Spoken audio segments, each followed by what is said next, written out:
Hello there, and today I'm going to be doing a book review on Hollow City by Ransom Riggs, the second book in Miss Peregrine's Home for Peculiar Children trilogy. And if you don't know about that one, I have done a video previously on that one, so if you want to go back and check that one out, then you can. But for now, we're doing Hollow City.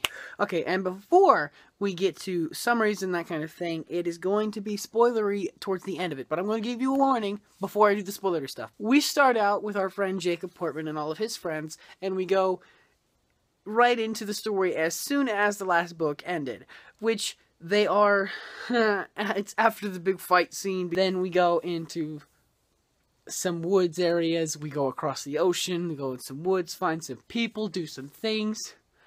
It's basically just a continuation of the previous book, which it's supposed to be, and which is all it is. But we go into new places. We go into a peculiar forest with peculiar animals. We go into downtown London as it is being bombed. To break from the actual summary a little bit, this novel is kind of like an anime, or kind of like Lost, or kind of like Once Upon a Time, in the way of, if you get in at the first episode and continue on all the way through the series, you'll get it, for the most part. If you come in the middle of the series, you're going to get nothing. And if you haven't read the last book, then Hollow City is not going to make any sense to you. It's going to be really weird. There's going to be a lot of stuff that they don't really explain. I mean, there are some nice parts in the front of the book. Like, in this one, they give you a little bit of a picture summary, a little bit of a thing of actually the peculiar people. In the third book, however, we see that there are not necessarily peculiar people in the front pictures, but we see there are peculiar terms. So if you have not been reading the first book and now the second book, you're definitely not going to get the third book, but you're probably not even going to get the second book. So I would suggest going back and watching that video. I didn't really explain it in enough detail, I don't think. I may go back and redo it. We'll see later.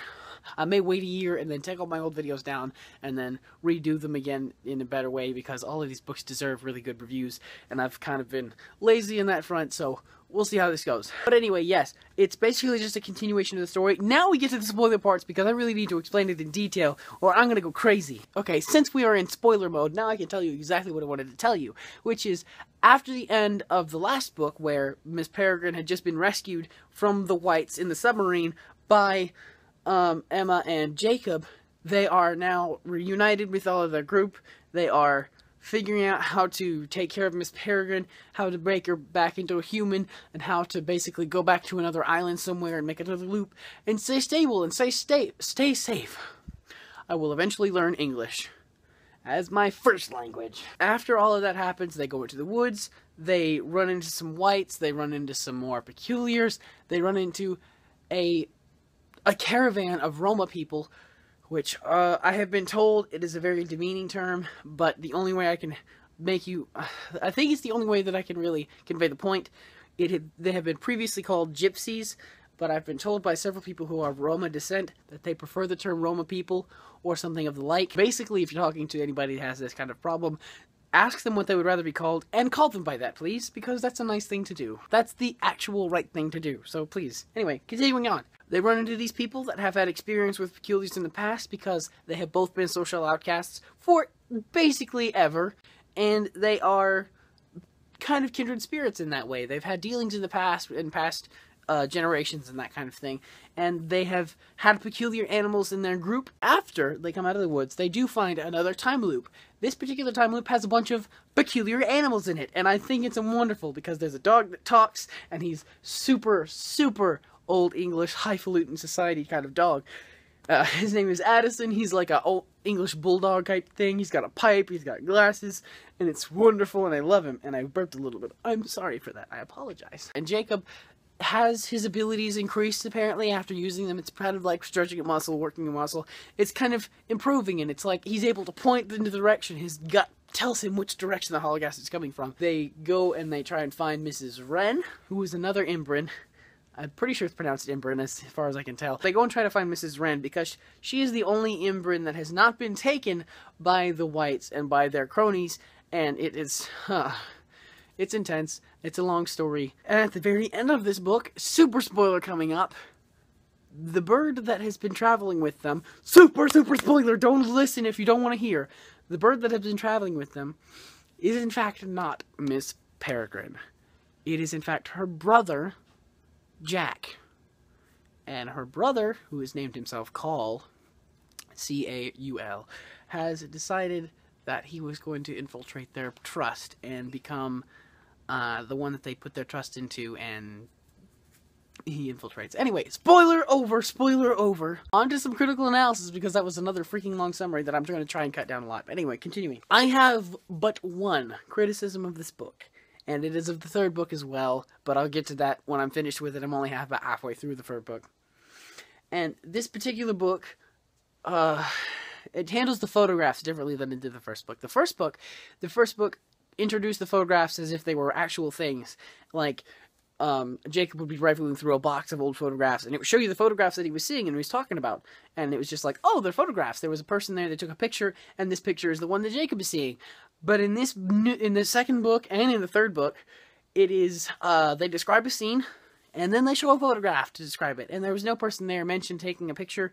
There's no picture involved. So it's just kind of like, here's the scene, and here's a picture to represent it. Which is fine, and I understand that, and you can't really integrate every single photo into the story. I totally understand that, and I totally get it. It's just something that I feel like, I wanted it to be the same way, but it's not the same way. It changed. Oh! Like I said, other than that, I have no criticisms of this book. It is wonderful. It is very well put together. The storyline is very straightforward, and it is conclusive. It is satisfying, and it is teenagery, and it is teenage boyery as well, so I enjoyed it immensely. But yes, that's critical analysis over, so if you're not interested in anything else other than the book, I invite you to leave, because I'm done. If you are interested, however, in what I've got to say in the future of this channel, then please stay around, because I would really like to talk to you. I am not reading the same two books anymore, so I can actually tell you what they are now. They are, in fact, Harry Potter 6, which I am 4 chapters into, and obviously Library of Souls, because I've been holding it up. I burped again, and I'm sorry, but Library of Souls is wonderful so far! I'm halfway through it, and I love it so much! And Harry Potter 6. Oh my goodness, it's so good. I love it so much. Yes, those are those books, and now I will move on to something else. Okay, for the first time, I actually can give you a basic idea of what I'm going to read next, because before it was just like, oh, I finished the last book.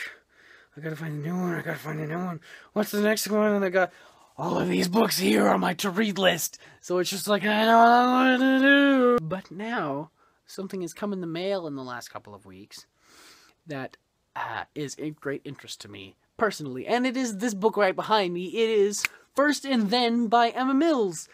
Emmify, if you're familiar with her YouTube channel. It is beautiful on the cover. I love the cover. I love the back cover. I love the entire font of it. And I love the fact that it's spaced out so spacey and has so much room in it.